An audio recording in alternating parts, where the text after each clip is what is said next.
Hey guys, tonight we drift through the black sea of the 14th century, where the wind moans like mourning voices, and cold water seeps through the rotting planks of an old ship.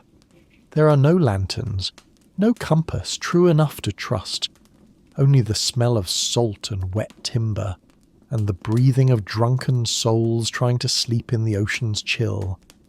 Here, where the waves and fog become one, sleep is not a comfort, it is a test, and perhaps you would not survive a single night out here.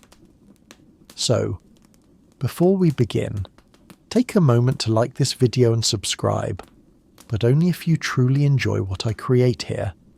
I'd also love to know, where are you listening from, and what time is it there? Share it with me below. I want to imagine the place you sit tonight, as the world outside falls quiet. Now, turn off the lights, pull your blanket close, and let us step gently into our journey together. Imagine yourself standing on the deck of a 14th century ship.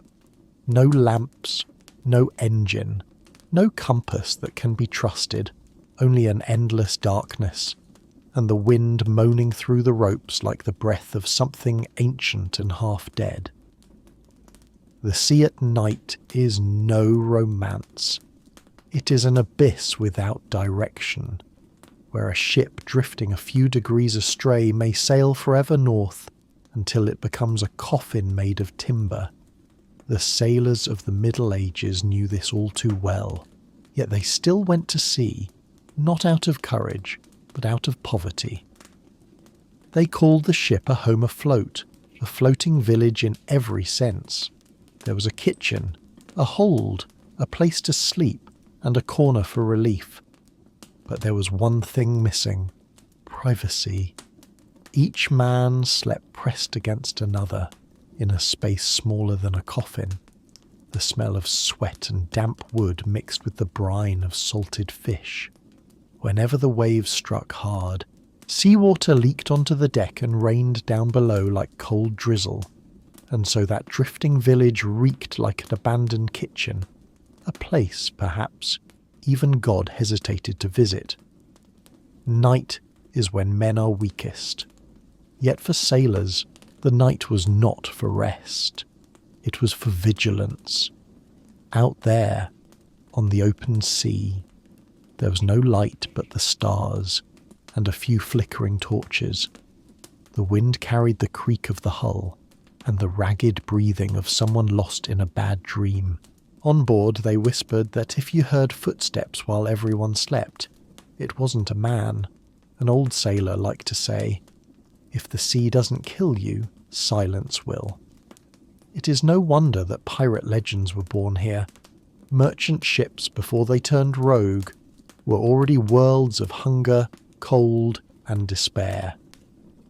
In the black of night, the line between sailor and pirate was as thin as a meal. Today you work for a merchant, tomorrow you rob him. At sea, morality drifts faster than trash. If anything bound them together, it was the cold. Not the gentle mist of poems, but a cold that sank into bone, that froze beards into salt and tore skin apart. They burned candles in barrels, drank to forget, and slept on planks as hard as tombstones. Some said that if you slept long enough at sea, you could hear the waves like the rhythm of your own heart, slow, heavy, uneasy. Ironically, this was an age before pirates truly existed. These were wanderers of the water, without skull flags or buried gold, and without romance, only rotting voyages of trade, wool, salt, and corpses. When a sailor died, he was sewn into a sack and thrown overboard to lighten the ship. At night, the soft thump of a sinking body was sometimes the only lullaby left. If you think sleeping at sea was peaceful, imagine lying inside a house made of wet wood, without windows, without light, without silence, and without knowing if morning would ever come. And yet, within that cruelty, men still dreamed. They dreamed of land, of hot meals, of the smell of dry earth. The sea stripped them of warmth, habit, even humanity. But it taught one simple truth. To survive, you must learn to sleep even when the waves are trying to sing you to death. And so, on the freezing waters of the 14th century, sailors, not yet pirates, but no longer ordinary men, learned to close their eyes amid the howling wind and the groaning wood. Their sleep was a disciplined surrender, a ritual of endurance, and perhaps the beginning of the nightmares that history would later call, with cruel poetry, the golden age of piracy. You step down into the belly of a medieval ship, and the first thing you notice is not the sound of waves, but the smell. A thick layered scent of damp wood, old sweat, fish oil, and time itself. The smell of the ship doesn't just hang in the air. It seeps into the planks, into the fabric of your clothes, into your hair, and finally, into your sleep. They call this place the lower deck, but it feels more like a wooden cage, a place where men and rats share what little warmth exists. There are no rooms, no windows, only beams so low that if you stand upright your skull will meet the wood. The wind cannot enter, but water can. It drips through the seams in slow, steady drops, like a cold clock counting the hours.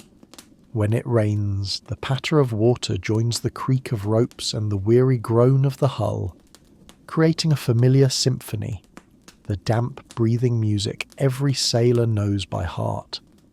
Their beds are no better than stables.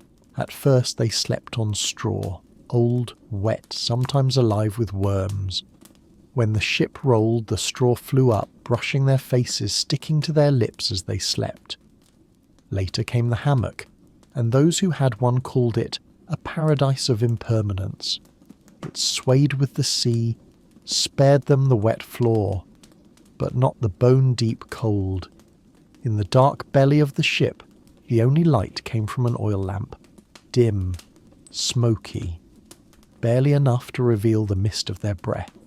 There was no fresh air, only the heat of bodies and the stench of iron, wood and salt. Sometimes a rat would run across your chest at night, light as a whisper reminding you whose realm this truly was. Some joked, "If the rats leave the ship, we die next." But in the cold hours, most hoped the rats would stay. At least they made a sound that wasn't teeth chattering in the dark. There was no fire, forbidden on board, so the only warmth came from one another. Sailors lay side by side like planks stacked in the hold, sharing breath, coughs, and chills. The cabin became a single heaving creature. It woke together, slept together, shivered together, dreamed together. Sleep here was never deep, only a brief disconnection between watches. When the bell rang, dreams snapped, and bodies rose from damp boards as if they had never rested at all. Perhaps the strangest thing is that they grew used to it. Used to the mould, the dripping water, the constant noise of wind gnawing at wood. Some said that if you took a medieval sailor to land, he could not sleep, for lack of waves. Their sleep was a strange negotiation with the sea. "I'll close my eyes if you let me see another dawn." Down in those wooden cages, everything decayed, timbers, ropes, men alike. Yet there, they learned the most primitive art of survival, to sleep while knowing the ship might split apart at any moment. When safety no longer exists, sleep becomes an act of defiance, a small whisper to the ocean, "I am still human, even here in the belly of rotting wood." And so, night after night, hundreds of souls drifted inside that wooden cage, where every creak could be a warning. But among the salt and sweat, the darkness and the rats, Men still closed their eyes, not because they were at peace, but because there was no other choice. At sea, even sleep was a negotiation, and the ocean always won. If the cold of the sea could take shape, it would take the shape of a medieval ship, a trembling block of wet wood caught between wind and salt. On it, dozens of men struggled to exist, without a single flame allowed to burn. Fire was forbidden. Even one stray spark could turn the ship into a floating pyre. So the sailors had no hearth, no stove, no warmth. All they possessed were coarse wool garments, thick blankets reeking of salt, and a bottle of rum, half lullaby, half illusion of heat. The cold at sea was unlike the cold on land. It didn't bite the face like a poet might say. It crept, quietly, patiently, through every seam of timber, every thread of cloth, every pore of skin. It stayed there, day and night, clinging like a memory that refused to fade. After a few weeks, the body stopped resisting. They no longer shivered, no longer felt frost. They only felt numb. And when the flesh grows numb, the cold is no longer an enemy.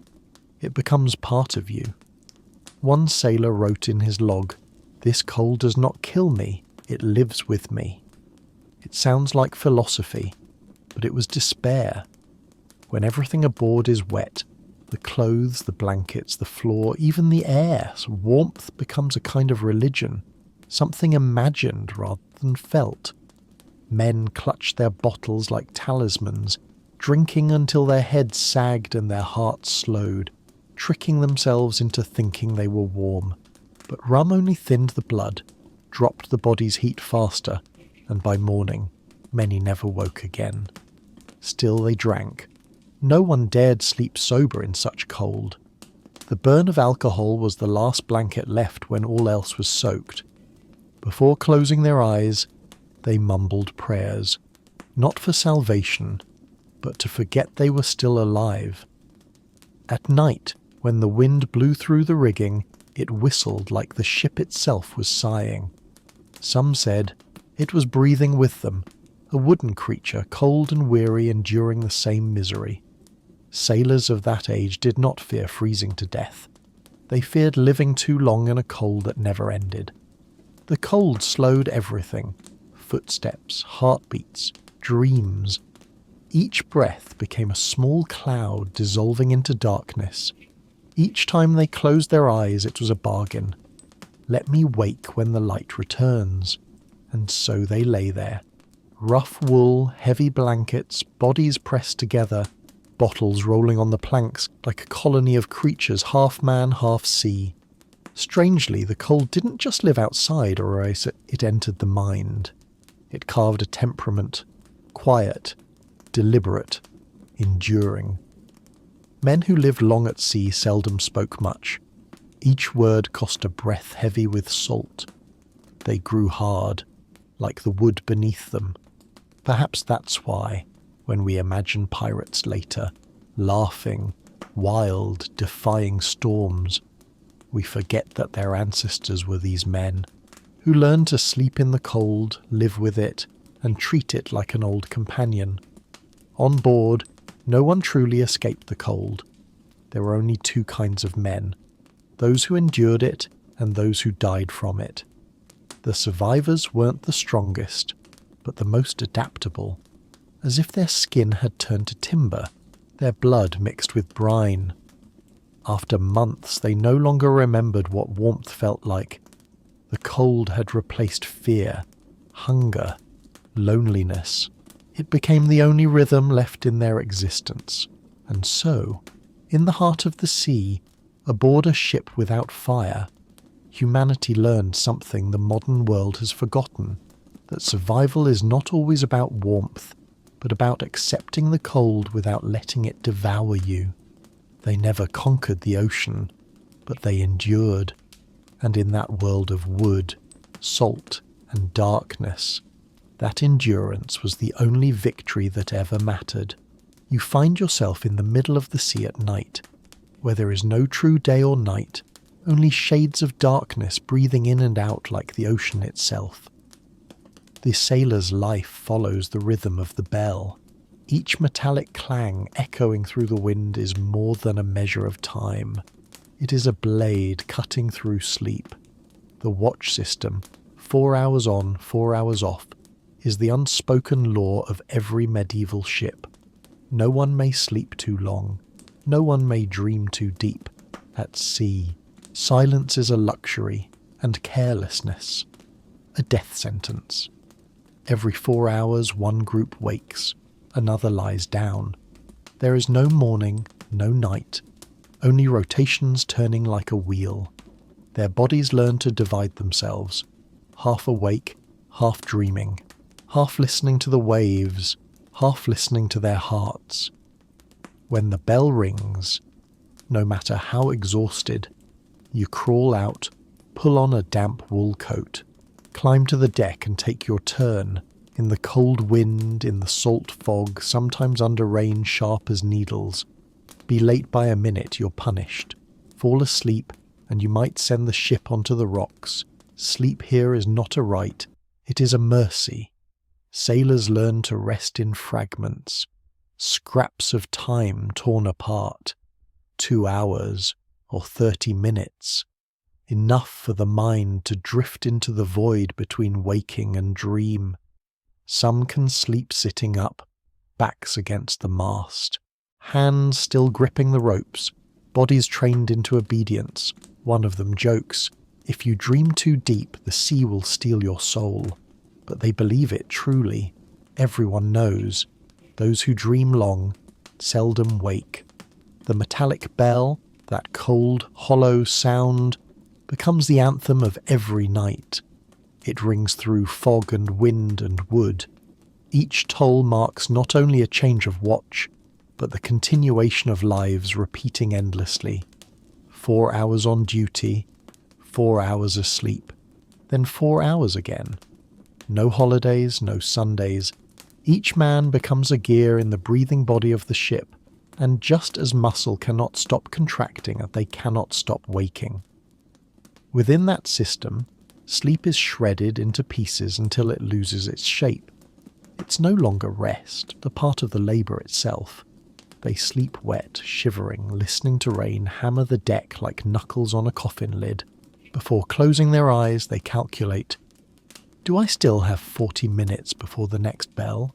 If yes, they collapse like the dead. If not, they simply close their eyes to trick the body into believing it has rested. There are nights when the sea turns calm, and you can hear the waves lapping steadily under the hull. That's when sleep comes easiest, and most dangerous. Because calm seas often precede storms, in that fragile stillness, no one dares surrender. They sleep halfway, ears open, hearts alert. For sailors, sleep becomes a discipline of survival, something modern people have forgotten. Waking in the dark, stepping onto the deck in the freezing wind, staring out over the iron-black sea, they learn humility before the infinite. Every bell toll is not just a mark of time, it's a reminder you're still alive. There are no clocks, no calendars, only chains of metal and waves, an ancient ritual. The ship breathes by the rhythm of the bell, a rhythm no one dares break. Sometimes, during the final watch before dawn, a pale silver light glimmers along the horizon. In that moment, sleep feels like a collective dream.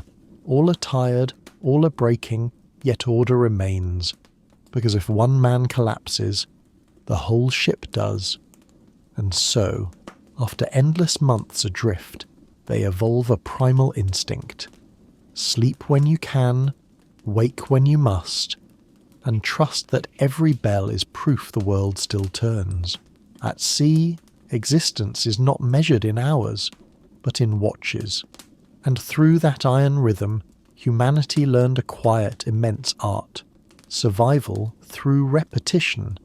In a world of wind and salt, fragmented sleep ceases to mean exhaustion. It becomes ritual, discipline, and proof that even in absolute hardship, mankind can still close its eyes, only to wake again, to guard the fragility of its own survival. There is something colder than the sea wind that cuts across the deck at midnight. It is the gaze of the man lying next to you.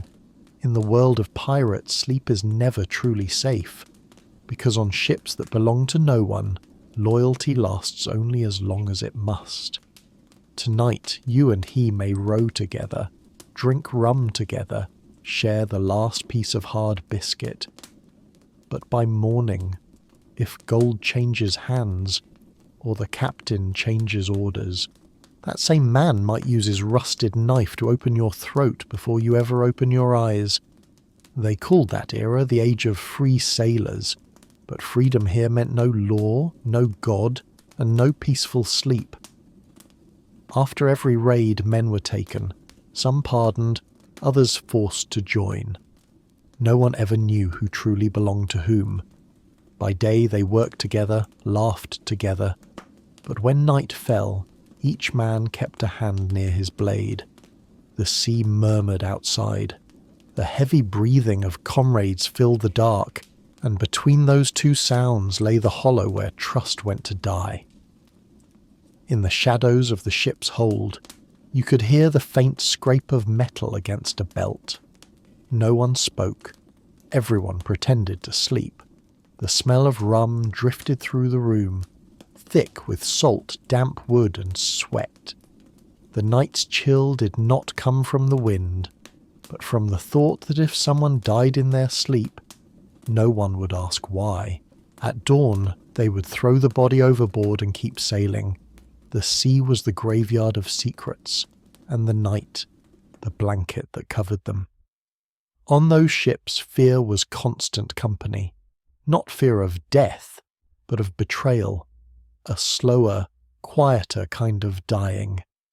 You could not trust anyone, not even the man who once pulled you from a storm. The story of pirates was never just about treasure or freedom. It was the tragedy of men trapped in a community where sleep itself was the greatest risk. There were nights when the wind slammed the sails, and someone would wake, knife in hand, thinking an attack had begun. One wrong movement, and blood would follow. So they learned to sleep half awake, hand on the hilt back to the wall, not against enemies, but against friends. Death came not from hatred, but sometimes from a dream where you betrayed someone. In the dense darkness, the border between dream and reality blurred like smoke from a cannon. Pirates had no fixed enemies, only chances, and chances came at night, when men were weakest. So sleep, that ordinary gift of the land, became a test of loyalty. The deeper you slept, the sooner you died. The wakeful lived longer. How ironic that in the middle of the sea, where everyone longed for rest, it was sleep itself that killed most easily. From afar, those ships looked like small societies, floating republics with their own codes, share the loot, punish betrayal, trust no one completely. But inside, when night came, all those rules dissolved into ragged breath and wary eyes. They began to understand that freedom did not bring peace. It only gave you the right to choose your kind of fear. Perhaps that is why pirates drank themselves to sleep. Not for joy, but for forgetting. To forget the knives, the whisper of metal, to forget that the man beside them might be waiting for dawn to strike. In the haze of rum, they found a few minutes of false peace, a sleep without dreams, without fear. And when morning came, if they were still alive, they called it victory. In a world where life was counted one sunrise at a time, closing your eyes was an act of courage. The cold could be endured, hunger could be ignored, but the fear of a blade in the dark, that thin line between man and beast, was what made the night at sea longer than anywhere else. And so, within those wooden cages drifting through the waves, men learned to sleep beside their enemies, not because they trusted them, but because there was no other choice left. If there was one sound that ruled every ship of the 17th century, it was not the waves nor the wind, but the faint clink of rum bottles against wood. Amid the bitter salt air and endless night, rum became the sailor's truest companion, part anaesthetic, part confession. The medieval seaman owned nothing but his bottle, his calloused hands, and a nameless fear. Fear of the sea, fear of the dark, fear of never waking again. So before they slept, they drank. Drank to forget. Drank to feel warm, and sometimes drank just to dare a prayer. At sea, rum served the same purpose as faith. It didn't save anyone, but it made endurance possible. A gulp slid down the throat, burning hot, then freezing cold. The warmth lasted only minutes, but for that brief moment, they believed they were alive. Drunken sailors talked louder, laughed harder, and fell sooner. Yet no one forbade the drinking. On a ship stripped of comfort, intoxication was kinder than clarity. Better to be drunk than to feel the sting of cold and the rot of wet timber. The trouble was, rum betrayed them too. It tricked the body, drove blood to the skin, made one feel hot while the temperature fell. And when they slept in that false warmth, the cold crept into their bones, gently snuffing out breath. By morning, their shipmates would find them, smiling faintly, clutching an empty bottle. He died softly, they'd say. Yes, rum lets a man go quietly, a cruel lullaby sung in amber tones. Yet amid all that hardship, a strange ritual took root. Prayer. After drinking, before sleep, men with tattoos and scars bowed their heads and muttered to God. Some spoke in broken Latin, others whispered, "Don't let the ship go down tonight." Prayer was not a matter of virtue, but of instinct. When you live in a world where nothing can be controlled, not the sea, nor the wind, nor the knife of a comrade, faith becomes the only anchor left. The sight was uncanny.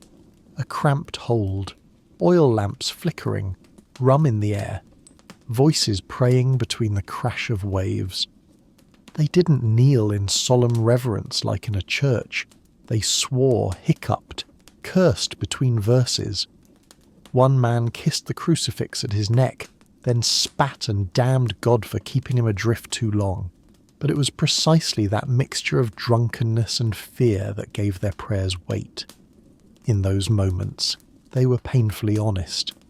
A sailor once wrote in his journal, "We pray not to be saved, but to believe someone is listening."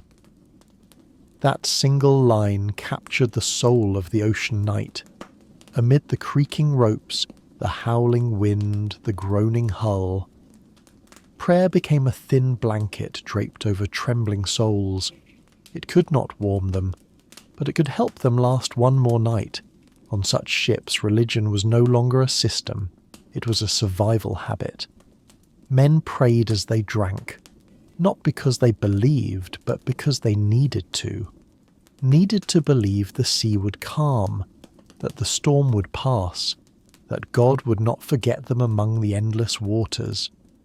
And when faith mixed with alcohol, when the raw song of a drunk voice met the wind's moan, you could see something clear. Humanity, wherever it drifts, fears the dark just the same. So, in those long nights at sea when the moon shone through salt mist, you could imagine them, rough men in wool, clutching bottles, murmuring prayers in hoarse tones. A world of rum, wind, salt, and tattered faith. And through it all, prayer, crooked, slurred, but still human, remained the final blanket before they drifted into sleep. upon the cold, merciless ocean. When you drift across the sea at night aboard an old wooden ship, you learn that a ship is never truly silent. It breathes, groans, and speaks in the language of wind and water. These are not random noises, they are a heartbeat.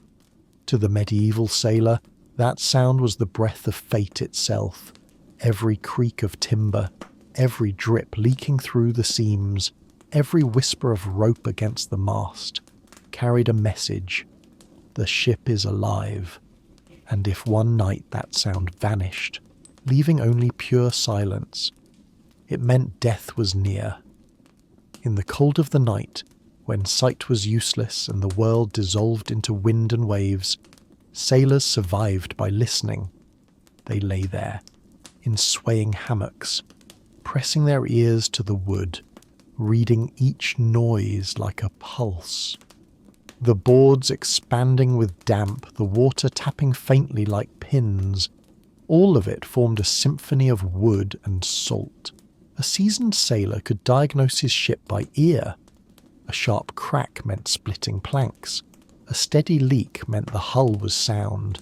An odd rhythm in the waves meant the course had shifted. To sleep at sea was never to escape the world, but to merge with it.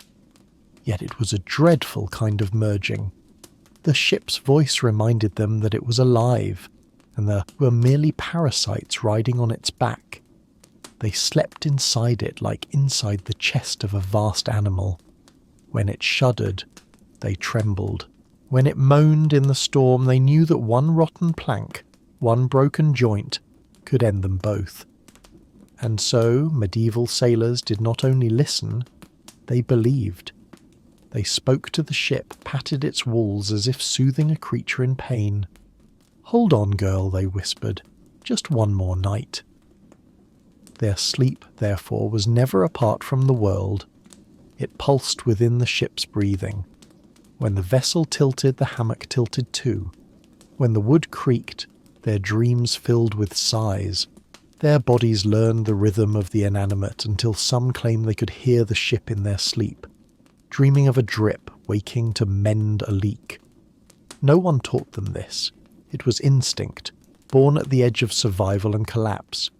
Every sound was a sign. A mast that screamed too sharply meant shifting wind. Ropes grinding in long groans meant strain. The soft, steady murmurs, the heartbeat of the hull, were the only comfort they had. In those moments, a sailor dared to rest, letting the ship cradle him like a weary child. No cradle, no blanket, just the reassurance that the wood was still breathing. And there was one cruel truth: no one could sleep on a silent ship. When the plank stopped creaking, the leak stopped dripping, and the body ceased to move, it meant the ship was dead. A vast carcass of timber drifting aimlessly, soundless, like a whale's corpse upon the waves. The sailor would wake in the dark and know he would die with it. To modern ears, noise is the enemy of sleep. But to the old mariner, noise was proof of life. In a world without radar, without lights, without insurance, it was the only thing that said we are still here. A medieval sailor never slept by ignoring his ship, but by trusting it, as though it were a living body watching over him, and therein lay both beauty and tragedy. Over time they forgot where the ship ended and they began. When they left the sea, they still heard its echoes. The creak of wood, the slap of waves, the rasp of rope, like ghost sounds clinging to their flesh. On land, they could not sleep. It was too quiet. There was nothing left to believe in. No breath to match their own. So you might say that sleep at sea was never rest, but a negotiation with death. Man offered the ocean his ears, and the ocean replied with just enough sound to let him drift. Each night was a fragile pact between wind, water, and wood. If fortune held, those creaks would lull you till dawn. If not, they would be the last sounds you ever heard.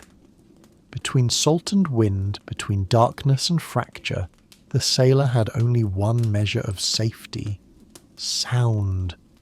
And when he closed his eyes, it was not from weariness, but from faith. Faith that the ship was still breathing. His sleep, light as the wind across the deck, was not a step away from the world, but emerging with the primal rhythm of the sea itself, breathing, creaking, swaying, alive. When you sleep in the belly of a medieval ship, you will never forget the first sound that wakes you in the night. The scurry of a rat running across your hair. Rats, cursed creatures on land, became the true inhabitants of every vessel at sea. They bred in barrels of flour, in sacks of grain, beneath hammocks, even inside sailors' boots.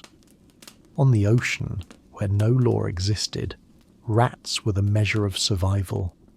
Where there were rats, there was still food, still life.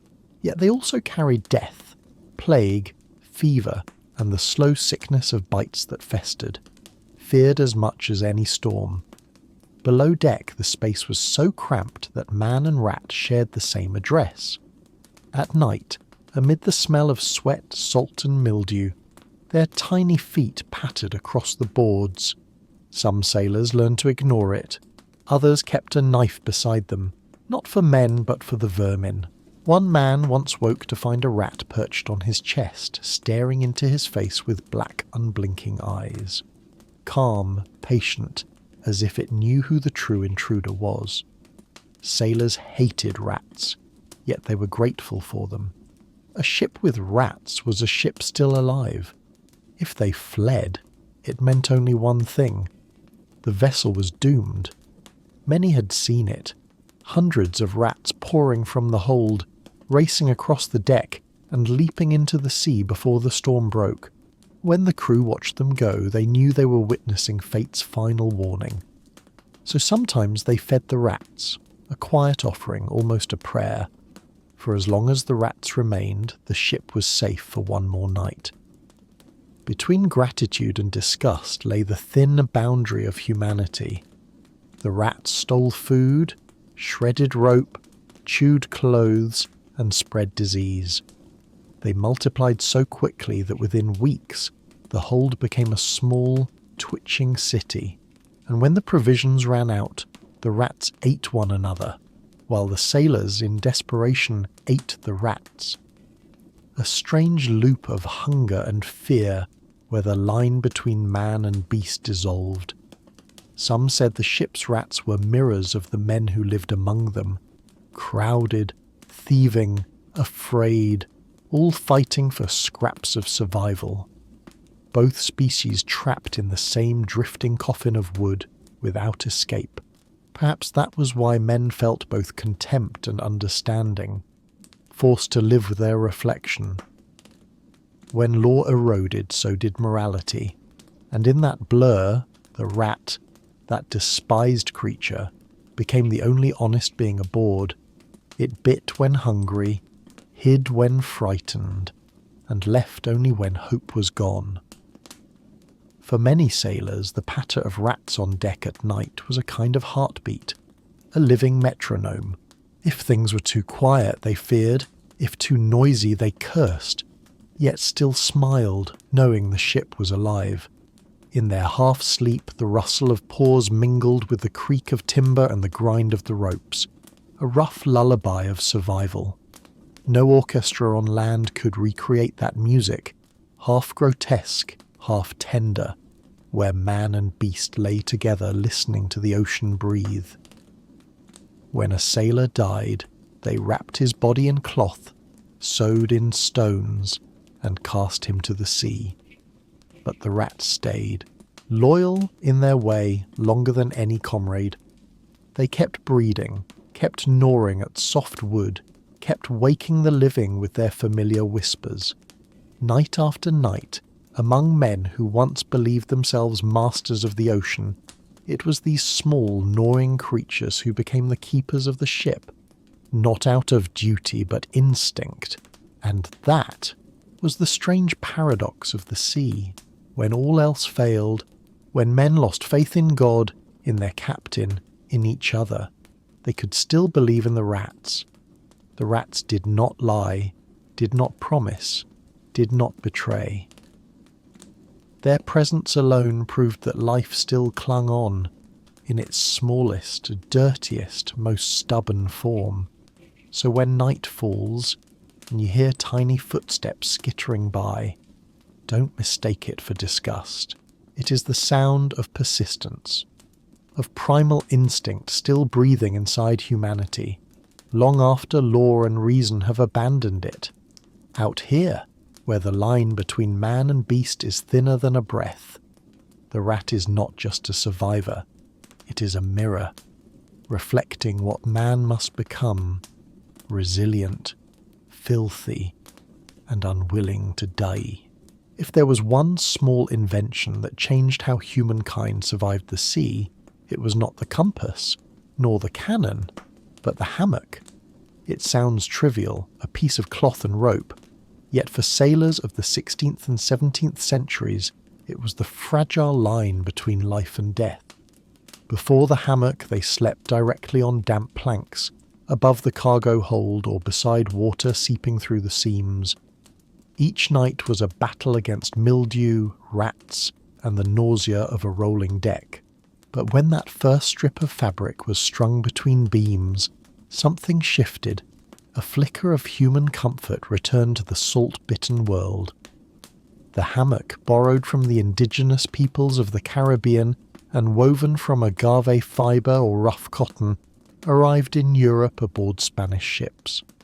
At first it was dismissed as savage, native furniture unfit for civilized men, but soon a few captains noticed its quiet miracle. Sailors who slept in hammocks fell ill less often, were steadier in rough seas, and woke stronger. Thus began the hammock revolution, spreading from merchant vessels to naval fleets, until the swinging bed became a symbol of sleep upon the ocean. At sea, the hammock was not merely a bed, it was sanctuary. As the ship pitched with the waves, the hammock swayed with it, moving in harmony, never against. The man inside floated, cocooned above the filthy floor, away from damp air and the scratch of vermin. For the first time in maritime history, sleep could be called peaceful, not because it was silent, but because the body had learned to move with the rhythm of the sea.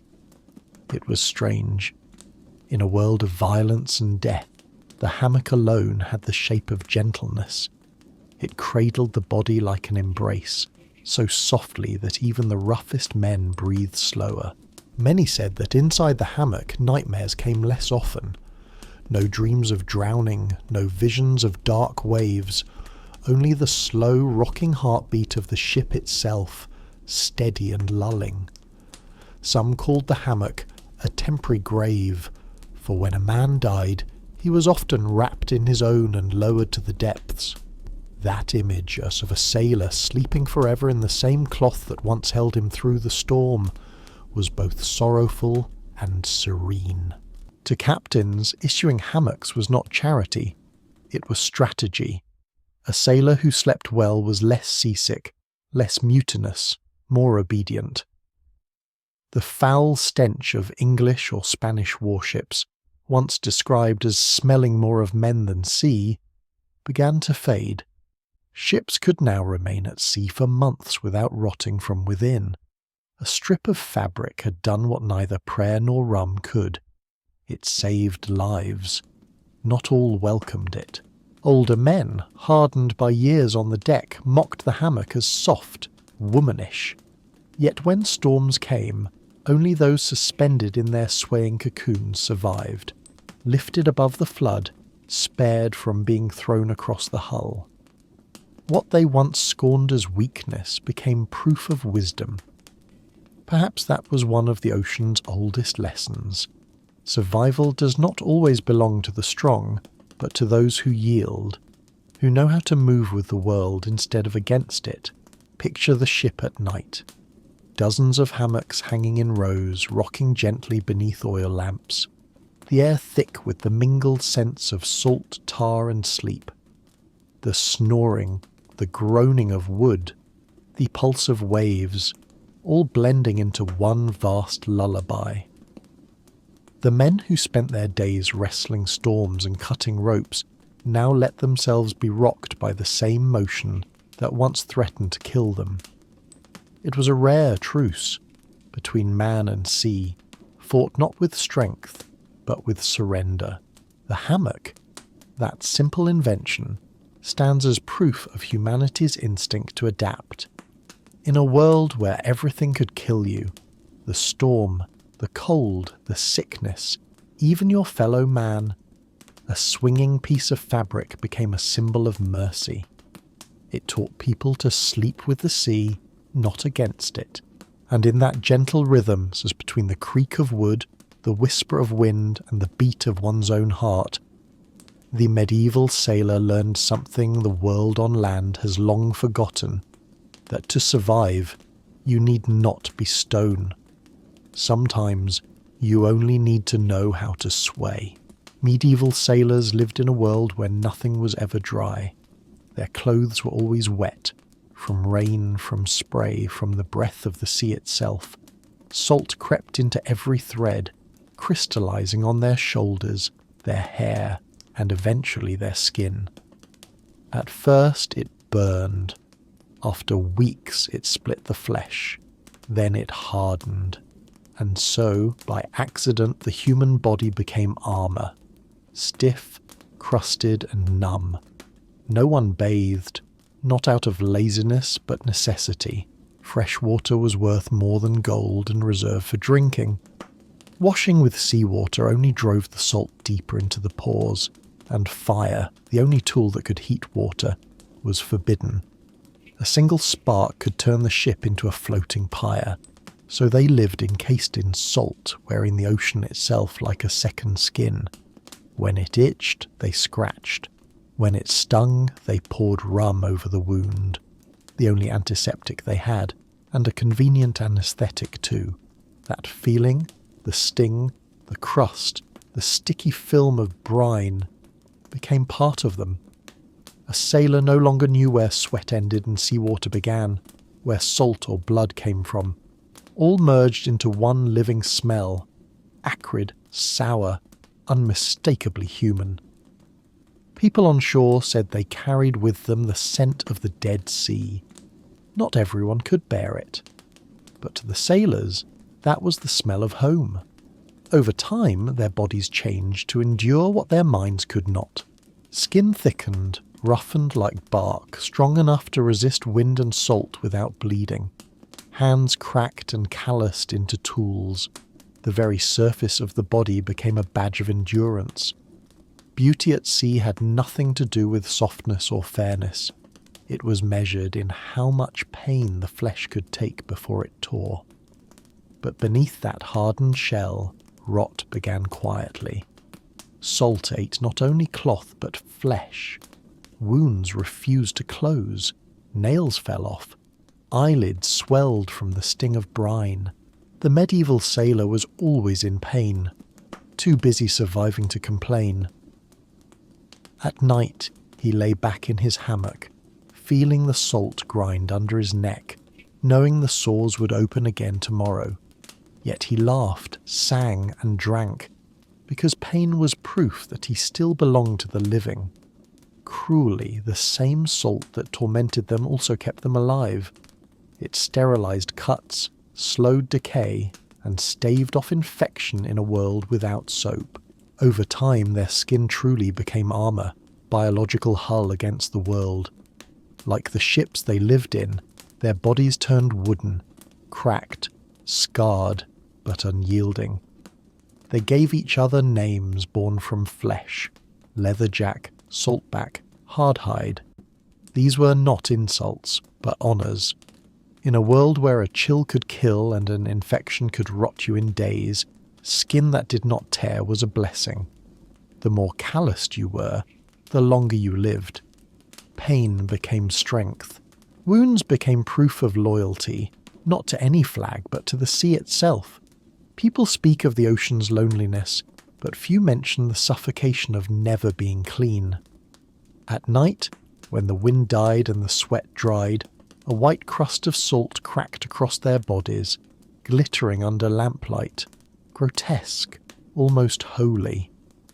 Some joked, "We never bathe, but God has baptized us in the ocean's tears." The words stung with irony and truth. Perhaps that was the great paradox of the sea. It cleansed everything except the men who served it. The waves could wash away blood and corpses, but never the salt that clung to sailors' skin. It was as if the ocean kept them marked, a brand of belonging. They could leave the shore, but the sea would never leave them. Over the years, their skin did more than resist water. It resisted memory. Each new layer of salt was a layer of forgetting, of earth, of women, of dryness. They became creatures of the deep, belonging nowhere else. When they embraced each other at night, salt fell like snow. When they died, the salt preserved them, holding their bodies afloat a little longer before the sea claimed them whole. The body, the most fragile thing a man possesses, became the last fortress, and somewhere within that fortress, beneath the cracks and calluses, a trace of tenderness still lingered, a longing for warmth, for sweetness, for a touch that didn't hurt. But as long as they drifted on the endless water, they wore their salt armour proudly, the one thing the ocean could never take from them. In the middle of the sea at night, where the wind howls and waves crash across the deck, men discovered something strange, the warmth of one another. The brotherhood of the cold was not born from loyalty, nor from honour, but from instinct. When the temperature fell, when the wool was soaked through, when fingers no longer felt their own bones, a sailor had only one weapon left against death, the body beside him. In the cramped belly of the ship they shared blankets, pressed their backs together, trading breaths, sharing the last fragments of heat their bodies could offer. No one called it friendship. No one called it closeness. They simply knew that to sleep alone was to die before dawn. The only fire on the ocean came from human flesh, a breath, a heartbeat, a pulse not one's own. In that fragile warmth, they felt, perhaps more clearly than ever, that their lives were tied to those beside them. A man who quarrelled with you by day became by night the wall between you and the grave. In the darkness, names dissolved. Rank meant nothing. There was only breath and cloth and the wind crying through the planks. A young sailor curled beside a drunk old man, both trembling in the same rhythm. No one cared who was English or Spanish, who had killed whom the day before. The sea taught what the land could not, equality in cold. At the edge of death's temperature, all men are the same, shivering flesh, begging quietly for warmth enough to keep breathing. Some who returned to shore said they missed human warmth, not out of loneliness, but because they had grown addicted to that pulse beside them, the feeling of another life pressed close, breathing, shivering, silent. It was a kind of love without a name, not romantic, not noble, but painfully honest. A brotherhood welded by sweat, salt, and fear.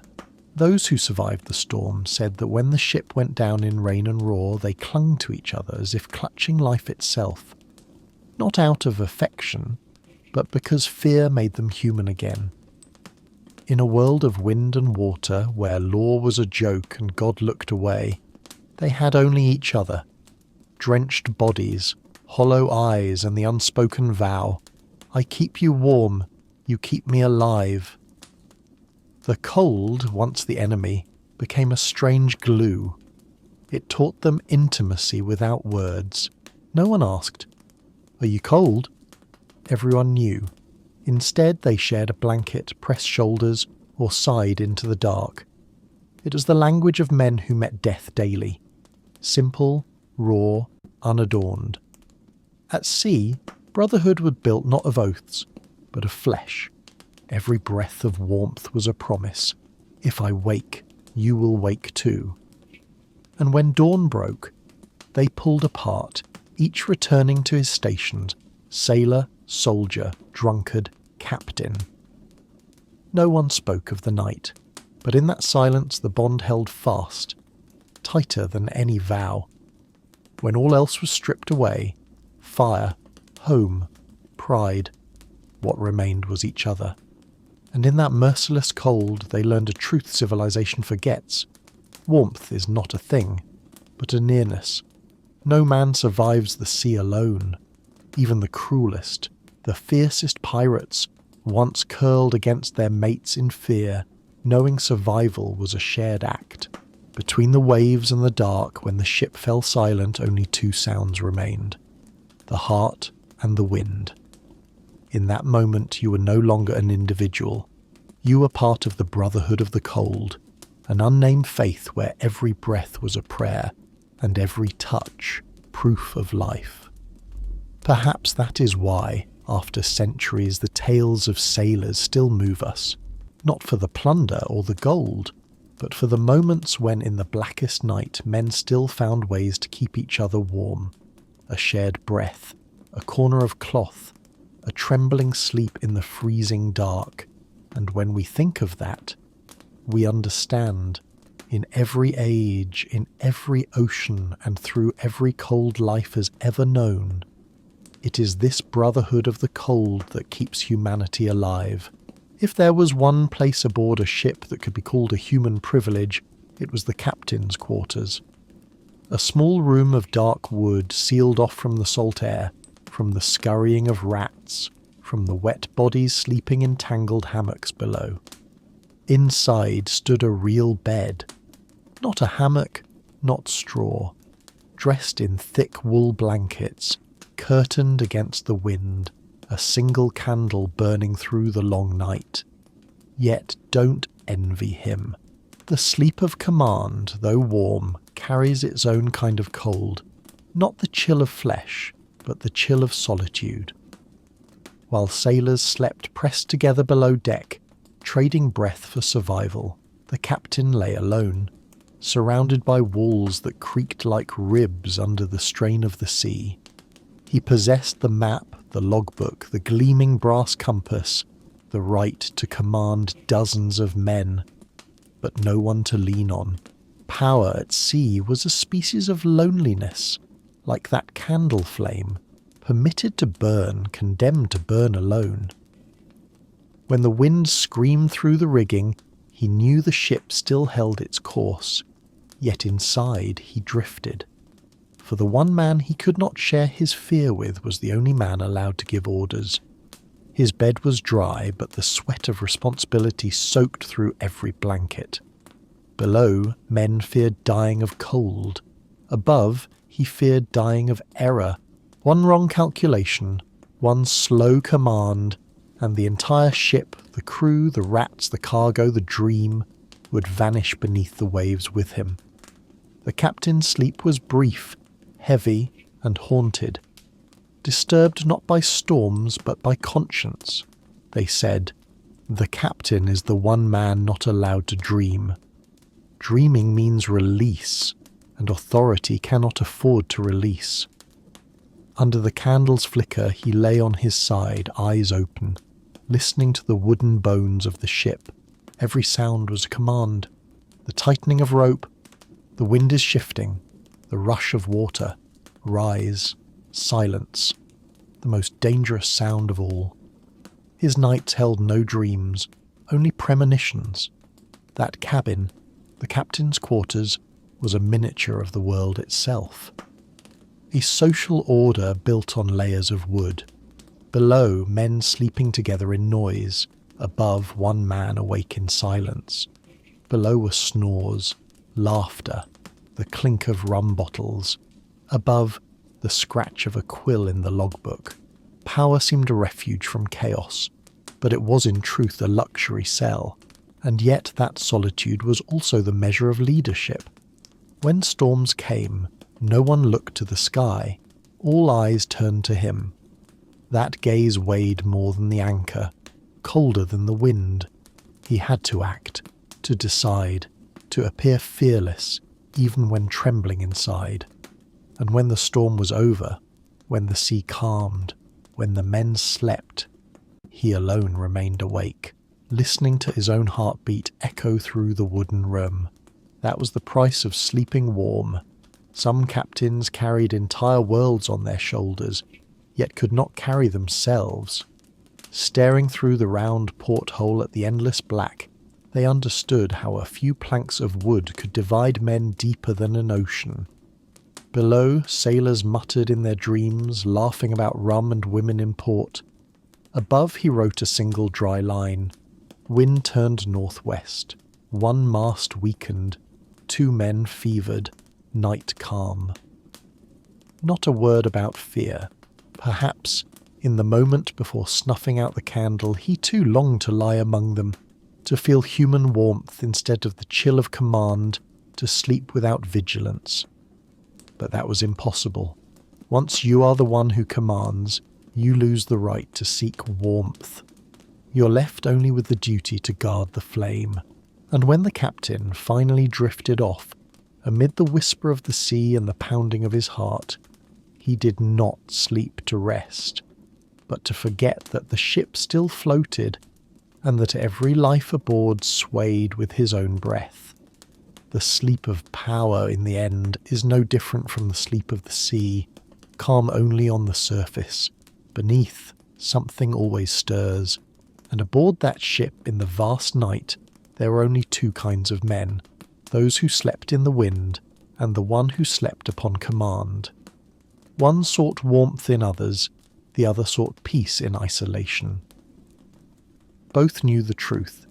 No one truly sleeps at sea. Only some are better at pretending. There is no sound in the medieval world more violent than a storm at sea. When the tempest descends, the ship, once a floating village, becomes a living creature screaming in fear. The wood groans like breaking bones, ropes snap, masts bow and shudder, and barrels of water crash across the deck like the open-handed slaps of a god. In that moment, every division, captain or crewman, believer or drunkard, dissolves. All become small bodies clinging to planks, praying the ship won't split in 2, and no one sleeps. For in a storm, sleep is not rest. It is death wrapped in a dream. A storm in the 14th century was not something one could predict. No maps, no signals, no warnings, only the thick ash grey of clouds, the sudden shift of wind, the thunder cracking like divine judgment. Even the hardiest sailor trembled, knowing that when the sea was enraged, all law collapsed. There was no god, no captain, only wind and water, and screams swallowed by the rain. As the ship convulsed like a spine about to break, men fought to hold the ropes, to bail water, to keep the sails intact, but their hands numbed quickly. Skin tore, eyes burned with salt, and breath was stolen straight from the lungs. Some collapsed where they stood, soaked through, mouths open to the storm and fell unconscious, not from bravery, but from exhaustion beyond human limits. And so, amid thunder and ruin, they slept. A deep, perfect sleep inside the jaws of hell. There is something strange about the human mind at the edge of endurance. When effort is spent, the brain surrenders, and only instinct remains. Sleep comes not as choice, but as a graceful defeat. Those who stayed awake never tried to rouse the ones who slept. They knew. This was the body's last mercy. Better to die asleep than to live awake in terror. Old chroniclers said that in the heart of a storm time ceased. There was no night, no day, only the endless repetition of waves and howls. Consciousness blurred into something dreamlike. Perhaps that is why, in sailors' legends, so many souls never woke from the tempest. They sank in their sleep, and the sea carried them off like children being lulled. No screaming, no struggle, only one last breath, then silence. For those who survived, the memory never left.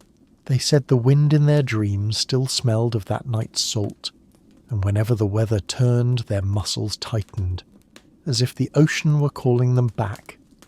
Some confessed, "We were never afraid to die in the storm. We were afraid to live after it." For survival meant reliving the sound of breaking wood, the memory of being almost torn apart. What makes sleep in the storm so tragic and beautiful is that it reveals a truth about being human. Sometimes the bravest way to survive is to surrender. Not everyone can fight the sea, or fate, or fear forever. At times, one lets go, and in that release finds a strange peace, as though returned to nature itself. Those who woke after the storm, drenched, trembling, carried in their eyes a light unlike before, the quiet brightness of someone who has touched the edge and come back. As for those who did not wake, they became part of the sea. Sailor's lore says that on calm nights, one can still hear faint snores beneath the waves, dreams that never ended. And when the ship tilts, men whisper, "The sea is turning, making room for the sleepers." A small, wordless ritual of remembrance. In a world where life and death are separated by the width of a single wave, in the end, the storm is more than a trial of nature. It is humanity's final test. It strips away all illusions of power, all fantasies of control, and leaves one naked before the truth, how small we are. Amid thunder and darkness, when resistance is no longer possible, sleep arrives as acceptance, not failure, but reconciliation with the inevitable. And when dawn finally breaks, and the sea lies calm again, the ship still floats. The survivors step out onto the deck, silent, looking at one another without words. They know they have crossed the line between life and dream, strength and surrender. Each of them, though alive, has died a little. Yet that death has made them more human, for they have learned that not every battle is meant to be won, and not every storm must be conquered by force. Perhaps in sleeping through the storm, the medieval sailor stumbled upon the ocean's deepest philosophy, that sometimes, to survive, one must allow oneself to drift, and when the sea rocks you to sleep, even in its most violent mercy, it is still, in its own brutal honesty, an act of love. On the journey northward, where the sea turns to steel and every breath becomes smoke, life aboard the ship becomes a long, slow trial of endurance. Even the wind tastes of metal, sharp, dry, merciless. At night, as the vessel drifts through near-frozen waters, each sailor's heartbeat slows, as though the ocean itself is lulling him toward a final sleep. Every breath is a blade, every movement a wound, and in that cold sleep, the only refuge left, becomes the most dangerous thing of all. No one says, "Good night," for here, sleep and death are separated by only a few degrees. A sailor lies in his hammock, wrapped tight in wool. But if the wind slips through a crack, if salt dampens the blanket, if his body cools too far, he will never wake. The corpse stiffens in silence, eyes half open, gazing into distance. By morning, they will draw the hammock closed, bind the body in cloth and lower it into the sea. No crying, no prayer. The ocean takes back what is hers, cold, still, and without ceremony. The northern cold seeps deeper than skin. It lives in the blood. Fingers turn violet, split and stiffen till they cannot tie rope or lift a spoon. Wounds, no matter how small, refuse to heal. Flesh contracts, blood falters, and cuts blacken into rot. Some men have to cut off their own fingers to stop infection, and then continue to work, pulling ropes, holding the helm, as if pain were part of the job. They do not cry out. There is no point. The sea does not answer prayers. It swallows groans and gives back only wind. By night the deck gleams pale under the moon, a thin glaze of ice crusting the ropes. The night watch stands hunched and trembling, stamping their feet to keep the blood alive. They know, if they sit even for a moment, sleep will come, and never leave. Death in the north is quiet, gentle, deceitful, like drowsiness. It arrives through the chill, touches the eyelids, and whispers them into stillness. Those who return from such voyages carry the cold inside their bones forever. Even beside a hearth, years later, their hands tremble, as if their bodies no longer believe in warmth. Some say that in dreams they still hear the northern wind calling their names, still feel the burn on their skin, the split of their lips, the numbness crawling up the spine. The sea does not only take the dead, it keeps a part of the living. What makes it crueler is the sea's indifference. No rage, no malice, only cold. A cold so pure it feels like law itself, as natural as the medieval order of the world, where even death has its place. And man, small as a nail in the deck, has only two choices: endure or vanish. From that despair grows a strange kind of courage, one that needs no anthem, no audience. It is the silence of the man who stays awake when all others have succumbed, of the one who rose though his hands no longer feel, of the man who knows he might die before dawn, yet still ties the sail tight, not for glory, not for pride, simply because life, however fragile, is still worth holding on to. In that cold, even a spark of warmth becomes a miracle. A dry blanket, a touch, a mouthful of rum. Things that on land mean nothing, out here, can save a life. The sailor learns to cherish the small because at sea, small means alive. And perhaps, in that frozen hell, men understood life best, not because it was beautiful, but because it could vanish in a single breath. Whenever one of them slipped into sleep in the night, the others watched. They said nothing, but in their eyes flickered pity and fear. They knew next time it could be them. So night after night, among the smell of salt and wood and damp wool, they held tight to the thin ropes that bound them to the world. A shallow breath, a faint groan, a trembling dream. And when dawn rose at last, a pale light spreading over a frozen sea, they awoke, not because they were rested, but because they were still alive. In their wind-burned eyes shone a dim, flickering glow, the smallest flame of faith that if they had survived this night, perhaps they could survive one more day. Amid the coldness of the world, that, and that alone, was a victory truly human. At sea, death has no ground to rest on, no cemeteries, no headstones, no priests, no weeping kin. When a man dies, the ship becomes his grave, a drifting tomb in the middle of the world, nameless, weightless, its soil made of water and its bell made of wind. Sailors call it the floating grave, a grave that moves, carrying both the living and the dead within the same body of wood. Burial at sea happens in silence. There are no wails, only the pull of ropes and the slow rhythm of waves. The body's wrapped in old canvas or a blanket, a few stones sewn into the feet to make sure he won't rise again. Once the needle passes through the cloth, no one dares look at his face. "He's gone," someone mutters, voice cracked from salt and exhaustion. The shrouded form is laid on a plank tilted toward the rail. A hollow knock of wood. Then the body slides into the water, gone without a ripple's resistance. Only a few circles spread, and then stillness.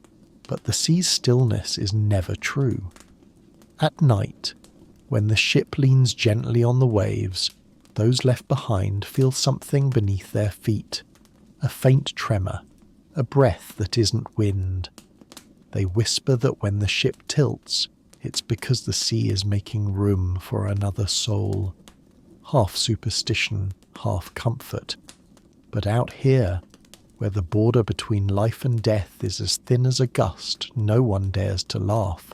Sailors live beside death every day, yet what they fear most isn't dying, it's being forgotten. On land, the dead have names carved in stone. At sea, they have only an absence, an empty bunk, a missing shift. He was a good man, someone says softly, and life moves on. The ship sails, the sails billow, the sea breathes as though nothing happened. Each man knows, when his turn comes, he too will be gone swiftly, neatly, without tears. Still, deep down, no one believes the dead truly leave. On calm nights, they swear they hear footsteps on the deck, or the creak of an empty hammock. Some claim to see a pale figure crossing the stairs, or to feel someone standing behind them as they write in the log. The captain always shouts, "Silence! It's just the wind!" But everyone knows, old ships have their stayers. Death at sea is not frightening for its gore or ghosts, but for its familiarity. Every sailor knows the truth. The sea keeps no one forever. Today you cast your friend into the waves. Tomorrow someone may do the same for you.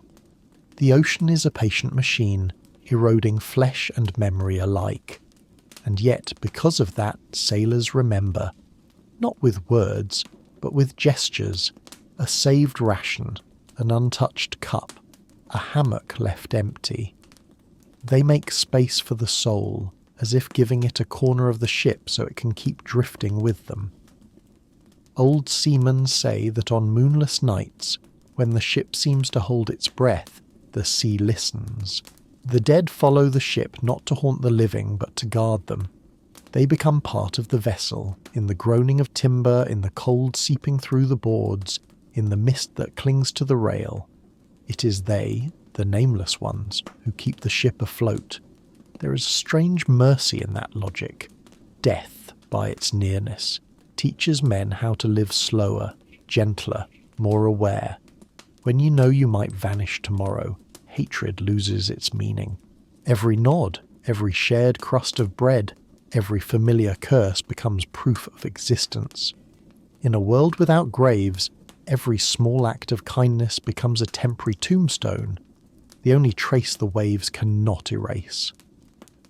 And when the night grows deepest, the living listen to the ship's slow tilt, a sound that is both the sea and the dead murmuring farewell. They're no longer afraid, for on this ship death is never far, only a slightly deeper sleep, a little farther drift. And perhaps, on the ocean floor, those who have gone still travel together, silent side by side, keeping the ship's balance through every storm.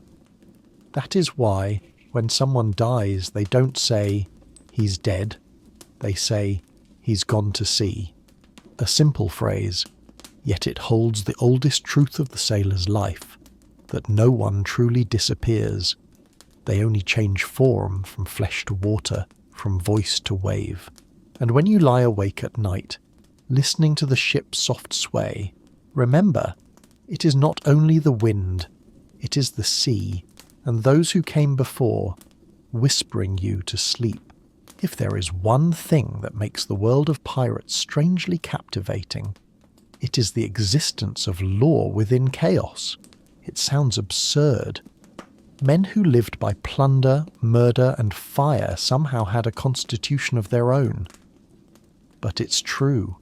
Amid the lawless seas of the 17th and 18th centuries, pirates followed codes known as the Articles of Agreement.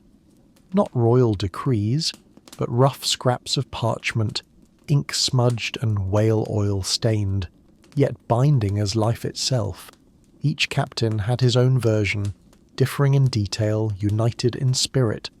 Fairness in division, severity in discipline, and absolute silence before the outside world. No nobles, no inherited rank.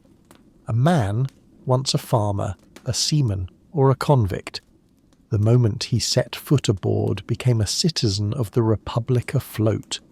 Here, every decision was put to a vote: shares of gold, punishment for drink, or which horizon to chase next. It sounds almost laughably progressive. While Europe still crawled with lords and slaves, the pirate deck practiced democracy before the world knew its name. One man, one vote. But don't mistake it for idealism. That democracy was forged in blood. Any breach of rule, theft, brawling, or sleeping through watch meant public punishment. There were no prisons, only the whip, the knife, or abandonment to the sea. And within those articles lay the strangest clause of all: the right to sleep after plunder. After each raid, once the smoke cleared and the captured ship lay silent, the crew were granted rest, by rule. Hours, sometimes a night, before division of spoils or the next pursuit. No man shall disturb another's rest after plunder. A line that sounds almost tender, half drunken, half humane, smelling of rum and blood. Amid blades and chaos, pirates knew that to go on living they first had to sleep. That, perhaps, is the logic of their law, not moral, but mathematical. Everyone knew, if all drank, fought, and murdered over the gold, the ship would sink before the navy even found them. So the rules existed not to preserve virtue, but survival. No fighting on deck, settle it ashore. No man drunk on watch. No hiding of treasure, discovery means the sea. Savage as they sound, these laws were the bones of order within disorder, and the strangest irony, no community in history, not nobility, not the church, ever enforced wealth distribution as clearly as these so-called beasts. Every share were accounted for, the captain 2 portions, officers 1.5, sailors 1. Those who lost a limb in battle were compensated, up to 800 gold pieces, enough to live quietly forever. A crude kind of disability insurance, centuries before any empire thought of welfare. Look closer, and you'll see a bitter truth. Pirates were not fleeing lawlessness. They were fleeing unjust law. They had once been sailors robbed of pay, peasants taxed to bone, convicts sold to merchant ships. Out at sea they built a small world of their own, where at least a man could sleep without command. In those long nights, as wind tore through the rigging and moonlight gleamed on black water, the crew, scarred, drunk, ragged, slept side by side in the strange equality of the sea. One who killed yesterday might pull a blanket over another's shoulder. A drunk might sleep with his knife under his pillow, knowing no one would steal from him, and in that moment the lawless became almost human. Perhaps that is why the pirate world still haunts us, because at sea, where the king's law fades, men are forced to invent their own. Crude, bloody, but real. The Articles of Agreement were never about virtue. They were about faith, the fragile belief that chaos could still be ruled. And in history's deepest irony, it was these so-called savages who proved the truth. No society can live without law. Even on a rotting deck between rum and blood and the heavy sleep after plunder, humanity still needs a frame of order, something to remind itself it is not yet beast. So when you close your eyes and picture them, pirates sprawled across the deck after a raid, rum bottles rolling, hammocks swaying, lanterns flickering. Remember, they too were human. They fought, they stole, they drank, but they also slept. And beneath the dark sea and the dying moon, their last law, let no man disturb another's rest after plunder, sounds less like a joke and more like a sigh of the human spirit, that even in a world without law, sleep remains the final sacred right. Among the world of sea and blood, where life itself was nothing but a long chain of luck and loss, There existed one thing that even the boldest men feared: sleep. For pirates, sleep was never merely rest. It was a fragile doorway, a crossing between the world of the living and the deep shadow waiting beyond. They believed that when their eyes closed, the soul slipped free, drifting like a stray sail in a windless night. And in that moment of absence, the devil could creep in, take hold of flesh, so that the man who woke might not be himself any more. There was no church upon the sea, no priest to cast out demons, only rum, blades, and fear. Some pirates carved strange tattoos into their skin, skulls, crosses, or cryptic symbols they believed could deceive spirits.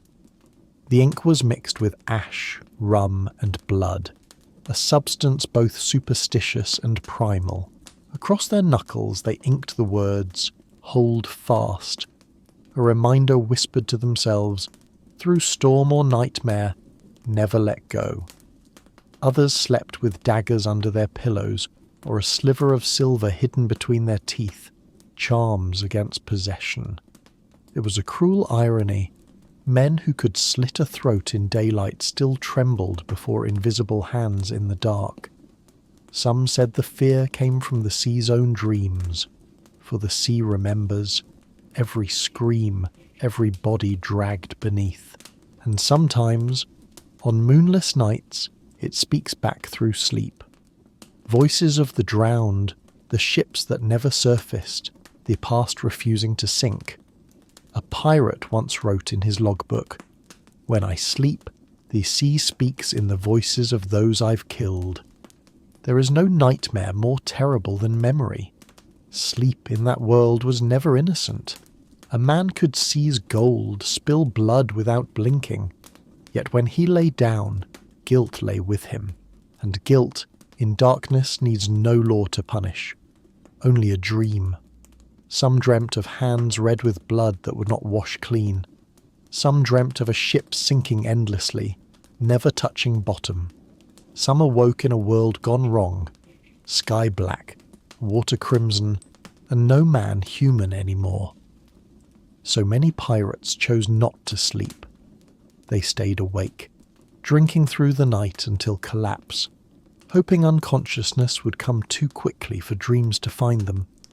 Sleep not as rest, but as escape. And by dawn they rose again, laughing, cursing, killing, as if nothing had happened. But in their dim, sleepless eyes, something cracked, a fine fracture in the soul. Old captains knew this truth well. They said, "Pirates don't die by the sword, they die by the dark." For darkness forces a man to face himself. So they made a silent rule.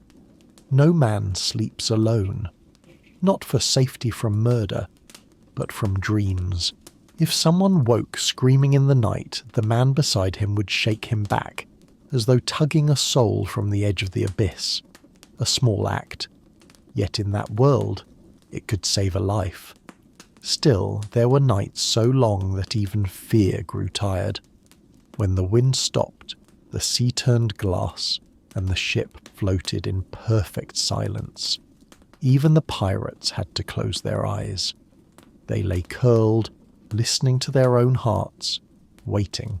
And in that stillness the sea and man seemed to merge, each holding restless souls within. A historian once wrote, "At sea, no one is fully awake, and no one ever fully dreams." Perhaps he was right.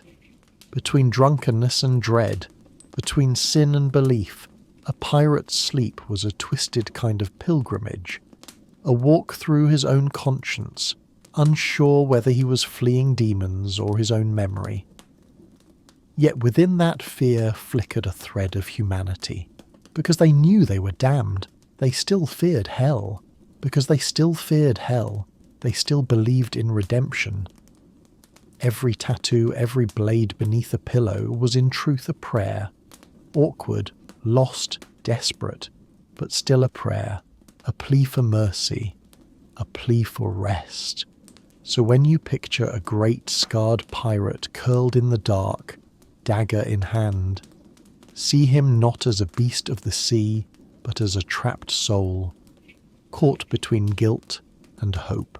His sleep is no rest, but a fragile frontier between man and monster, where he no longer knows which side he belongs to.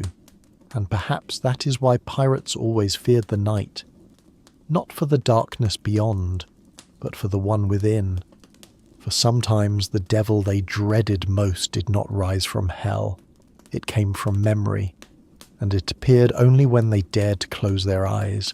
If the entire European maritime age could be captured by a single sense, it would be smell, the scent of power, of ambition, and of decay beneath the gilded veneer of empire. Before maps were redrawn by cannon and commerce, every empire began with the smell of its ships, not incense or perfume, but rot, gunpowder, whale oil, blood, and sweat. The thick, living odour of men trapped between sea and desire. Step aboard a 17th century vessel, and you would find none of the splendour of paintings or film. Instead, a stench so dense it seemed to breathe. The timbers, soaked with salt water, were rotting from within. Planks sweated with mould, tar mingled with the iron tang of cannon rust. Powdered gun residue clung to every surface. Food, hair, clothing. Whale oil smeared into joints and rudders to ward off rot, turned rancid in the sun. And over it all hung the human smell, salty, sour, and ineradicable. That smell was the soul of empire, and also its slow decomposition. Merchant ships carried spices, silver, silks, but in their holds were people, slaves, convicts, pressed sailors. They lived piled upon each other. No clean water, no latrine, no air that wasn't shared. Diseases bloomed there, fever, dysentery and scurvy, the rot of gums, the cracking of skin. They called it the sickness of the sea, but it was the sickness of greed. Every time the wind shifted, an imperial ship left behind a trail of odour, not just of the ocean, but of a civilization spoiling from within.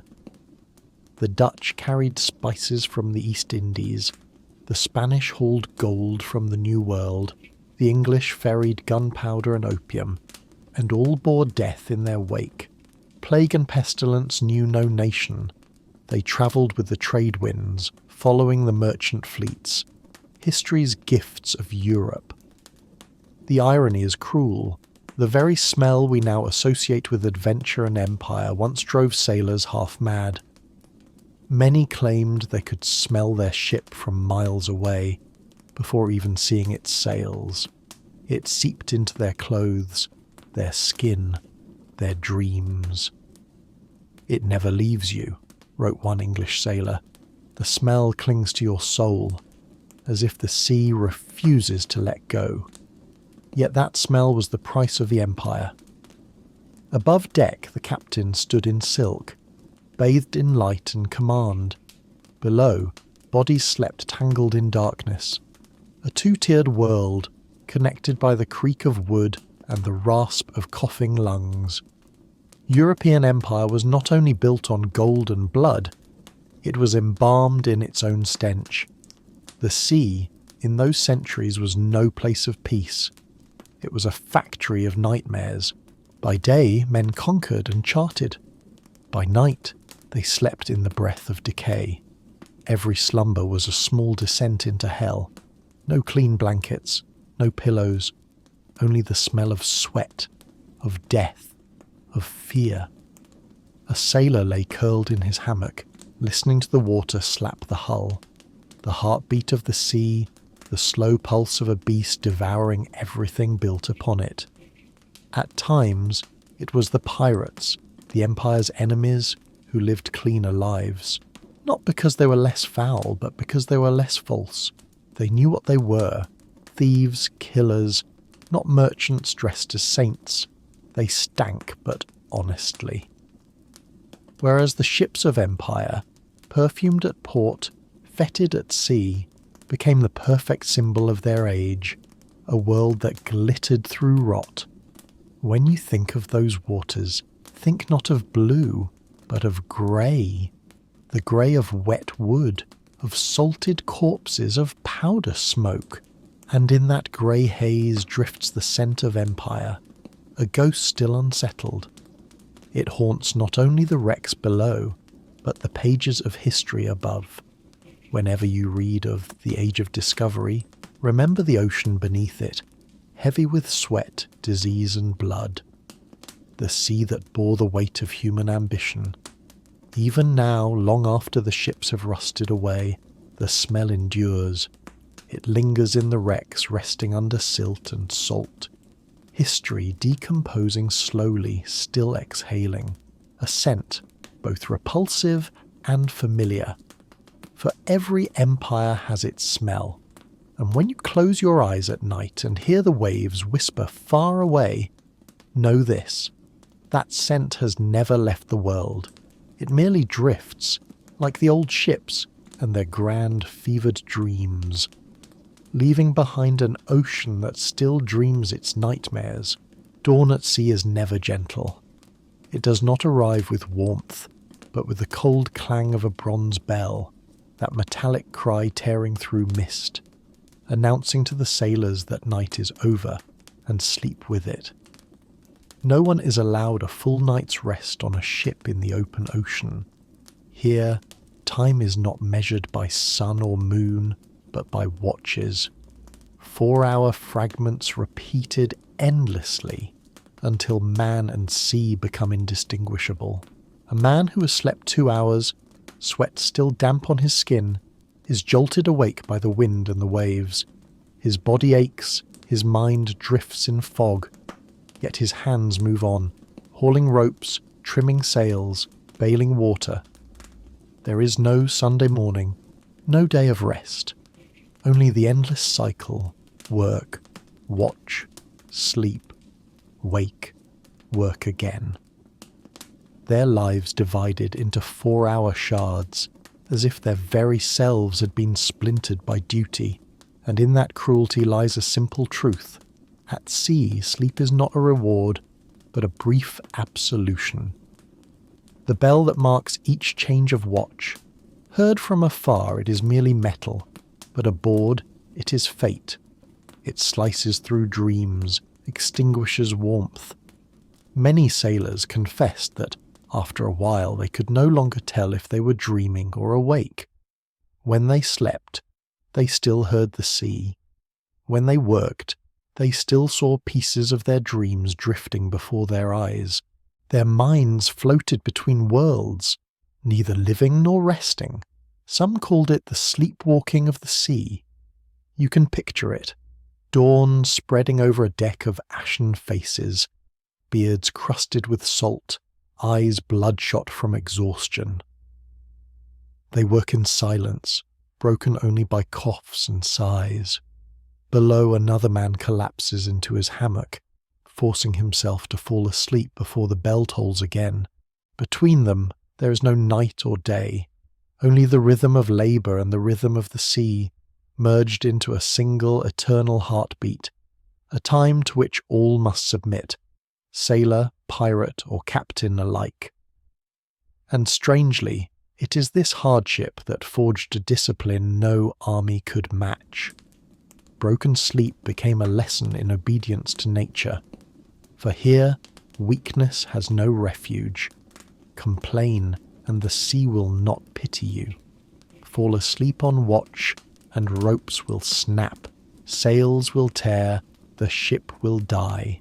Sleep ceased to be a right, it became a debt, one repaid always with the next fatigue. Slowly the body learns. Sailors sleep through wind, through cannon fire, through storms. They sleep standing, leaning, swinging in hammocks. They sleep in moments. Microsleep, the future would call it. A survival skill born not of training, but of despair. And in those fleeting moments, perhaps they dream not of land, but simply of silence, of a world without bells. The strange beauty is this. Though robbed of rest, they still lived, still sang, still laughed, During months-long voyages, when all were worn thin, someone would begin a hoarse song, and the whole deck would follow. Songs not for joy, but to remind themselves they were still human. And perhaps, in their half-conscious haze, that singing kept them from surrendering to the sea, that vast, patient enemy they served. Dawn after dawn, the 100th, the 1000th, the 10,000th, every sailor grows old amid bells and wind. Their backs curve to match the ship's hull. Their sleep shrinks until dream and life are one. When rest finally comes, true rest, it is not in a hammock, but in a wooden box, or a coarse shroud sewn with ballast stones. The sea takes them back, as it always does, gently, coldly, justly. And if you think of them, men who lived with their sleep forever interrupted, you will see something sad yet beautiful, that humanity can adapt even to the absence of itself. They learn to cherish brief slumber, to find calm within chaos, to live in rhythm with the ocean as one lives with a heartbeat. And then, when the bell rings for the last time, the old sailor will smile. He knows the final watch is over. No one will wake him now. No more half sleep, no more waves calling, no more commands of the deep, only silence and dawn. This time, at last, gentle, out on the wide ocean, where the border between night and day dissolves like mist. The ship drifts in silence. No shouting, no orders, only the steady breathing of men who have long made peace with quiet. Cold fog lays a waxen film over the deck. The hammocks sway gently, as if the sea itself were rocking them, men who have spent their whole lives fighting it, into their deepest sleep, the one that needs no dream. They sleep, not from weariness, but because there is nothing left worth waking for. After months of wind and hunger, of cold and fear, sleep is no longer a reward. It is forgetfulness, granted like mercy. Each breath joins the wind. Each creak of timber becomes the sea's whisper. A slow, indifferent lullaby. Be still. Everything has drifted away. The sea, too, seems weary. It does not roar or rage. It merely breathes, vast and soft, like a creature too tired to move. Waves ripple faintly, not strong, not weak, just enough to keep the hammock swinging like the last beat of a heart. Below deck, dozens sleep in silence. Pirates and merchants, captives and paid men. All distinctions erased beneath the grey moonlight that coats the water. There is a strange peace in it, a peace that comes only when life itself is spent. They say the sea has no mercy, yet on nights like this it seems almost kind. Perhaps it understands. Those men in their hammocks have given everything to survive, and now the sea repays them with quiet. In the corner of the deck, a small oil lamp flickers, casting amber light over damp planks. It burns weakly, swaying with each tilt of the ship like a wandering soul.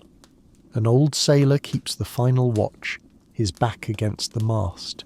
Through the fog, he sees the water gleam under moonlight, a vast mirror reflecting everything, the past, the present, the faces that are gone. He knows that when his turn comes to sleep, he may not wake again, but that no longer frightens him. Here, death is no more terrible than sleep, only another way to rest. They slept not to rest, but to forget they were still alive. The words feel like a curse, the quiet creed of a whole generation. Men adrift between horizons, living on salt and rum, loving through memory, dying unseen. In their dreams are voices, wives calling, children laughing, the scent of dry earth after rain. Things they will never touch again. Sleep for them is not rest but a small door back to humanity. And the sea, the only witness, keeps rocking them, murmuring with each wave against the hull, each ripple a prayer, each gust a hymn. Whether pirate or sailor, murderer or merchant, in the end all dissolve alike into the water, nameless, quiet, at peace. When dawn comes, the fog thins, revealing the ship's silvered frame, pale as old bone. The living rise again, work, tire, sleep. Life repeats, like the pull and retreat of the tide. Yet that night, and nights like it, leave behind a faint echo, the feeling that even the sea dreams. Perhaps, in its own vast sleep, the ocean dreams of the men it has taken, of their drunken songs, their trembling hands at the helm. It dreams not of conquest, but of gentleness, of being a great blanket drawn over the lost, a cold dream, yet merciful. And as the ship drifts on, carrying the breath of night and the remnants of unfinished sleep, the sea closes its eyes again, for even the ocean, the oldest thing on earth, must rest, at least for the brief moment between waves. If you close your eyes and listen, you can hear it, the sound of the sea asleep, not roaring but sighing, slow, deep even. Like the men in the hammocks below, it does not sleep to rest, it sleeps to forget its own existence. And so, as the night ebbs away, one truth remains. Whether on land or at sea, mankind dreams the same dream, the dream of silence. A dream without war, without bells, without the bite of cold or the strain of ropes. Only breath and waves and gentle darkness. In that sleep the world dissolves, the sea dissolves, man dissolves, until only stillness remains. And that perhaps is what both sea and man have longed for through all the centuries, to be still, if only for one night. Those men, out there in the cold night and the whistling wind, had no soft beds, no peace, only damp hammocks, the scent of rum and the weight of fear. And yet they lived, they sang, they dreamed. They did not wait for the sea to calm before setting sail. They set sail and only then learned how to endure. And within that endurance they found the meaning of being alive. Our modern lives are not so different. The sea has turned into cities, and storms now wear the faces of work, pressure and loneliness. Each of us steers a small vessel of our own through invisible waves. And what matters most is not how fast you move, but that you do not let yourself sink. Like the sailors of old, we cannot command the wind, but we can learn when to raise our sails, how to breathe steadily, and wait for the storm to pass. Those who lived by the sea knew what we so often forget. Rest is not weakness. Amid the watches and the roaring waves, a brief sleep was their way of clinging to life. In this world that demands strength from us at every hour, sometimes stopping, breathing slowly, allowing your mind to be still, is its own form of courage. For survival is not only the act of fighting on, it is knowing when to be silent. If you are weary, remember this. Even the ocean needs stillness to recover. Every storm ends, and every long night gives way to dawn. You do not have to be extraordinary. You only have to keep drifting, day by day, breath by breath, with the quiet faith that light will return. Just as the old ships once crossed vast oceans with nothing but wind and will, so too can you endure anything, if only you do not give up. Because in the end, what keeps a person alive has never been strength, but will, the will to hold on to life, even when the waves rise higher than your head.